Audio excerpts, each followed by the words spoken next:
नमस्ते दोस्तों, स्वागत है आप सभी का अपने प्यारे YouTube चैनल पर जिसका नाम है श्री कोचिंग क्लासेस। और आप सभी से विनती है कि अगर आप इस चैनल पर पहली बार आए हैं तो इसे सब्सक्राइब करना ना भूलें, जिससे आप कोई भी ज़रूरी अपडेट को मिस ना कर दें। Thank you. दोस्तों, यहाँ पे मैं आपको बताना चाहूँगा कि मैंने अभी-अभी क्लासेस में आप लोगों को प्रैक्टिस से 10.1 divide and write the coefficient and the remainder इस टॉपिक को अच्छे से टीच किया हुआ है। लेकिन फिर भी मुझे ऐसा लग रहा है कि कुछ बच्चों को दिक्कतें आ रही है अभी भी, तो उन पे प्रॉपर रिवीजन प्रोवाइड करने के लिए मैं फिर से एक बार कुछ क्वेश्चंस यहाँ पे आपके सामने सॉल्व करने वाला हूँ। तो चलिए शुरू करते हैं। सबसे पहले आप फर्स्ट क्वेश्चन देख रहे हैं जो कि 21m² डिवाइडेड बाय 7m ऐसा क्वेश्चन है। तो हम लोग जो आपका डिविडेंड है उससे पहले हम लोग कॉपी कर लेते हैं प्रॉपर्ली और उसके बाद हम लेंगे डिवाइजर को। सो गाइस ये होता है आपका डिविडेंड और ये होता है आपका डिवाइजर। तो अब हमें क्या करना है सिंपली, तो करना ये है कि ये 21m² जो है हम उसे साइड में लेकर फैक्टराइज करेंगे और उसी के फैक्टर्स को हम डिवाइड करेंगे 7m से। तो ये कैसे होगा, सिंपली हम 21 को अगर फैक्टराइज करेंगे, 21 को फैक्टराइज करेंगे प्राइम फैक्टराइजेशन मेथड से, तो हम लोग इसे 3 से डिवाइड कर सकते हैं। आप सबको पता होगा 3 7 जा 21 एंड 7 1 जा 7।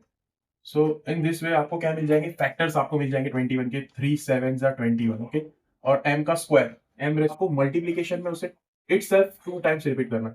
तो this is the proper factorisation of 21m² which is monomial. Okay, so इस मोनोमियल को हम डिवाइड करने वाले हैं मोनोमियल से। सो आपका मोनोमियल जो है डिवाइड करने वाले जो मोनोमियल है वो 7 है।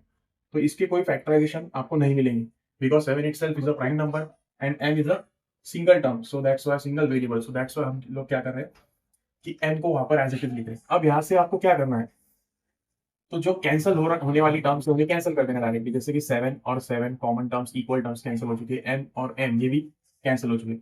तो इनमें से रिमेनिंग क्या है अभी, तो यहाँ रिमेनिंग है 3 और m, इसका मतलब होता है 3m।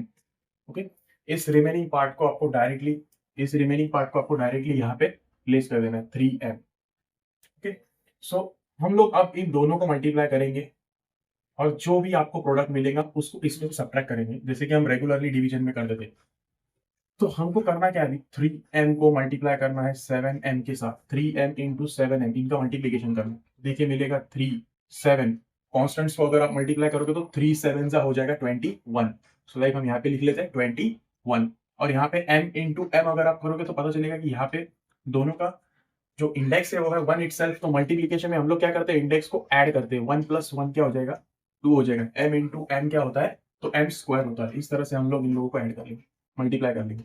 अब ये जो कंप्लीट टर्म आपको मिला है 21m², तो हम लोग इसे यहाँ पे लिख लेंगे 21m², और फिर हो जाता है सब्ट्रैक्शन शुरू। तो सब्ट्रैक्शन के लिए आपको यहाँ पे माइनस साइन देना है, जो कि इसका साइन चेंज करके इसको भी क्या कर देगा, माइनस कर देगा।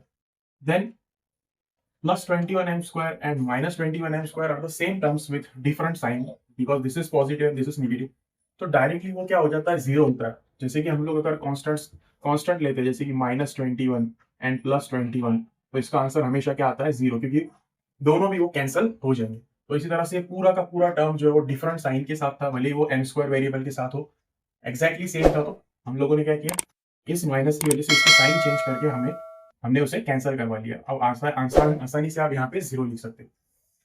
सो दोस्तों, ये ऊपर जो होता है उससे हम लोग क्वोशिएंट कहते हैं, और नीचे जो आता है उसे रिमाइंडर, राइट। सो हमें क्या बोला है उन लोगों ने कि divide and write the quotient and the reminder.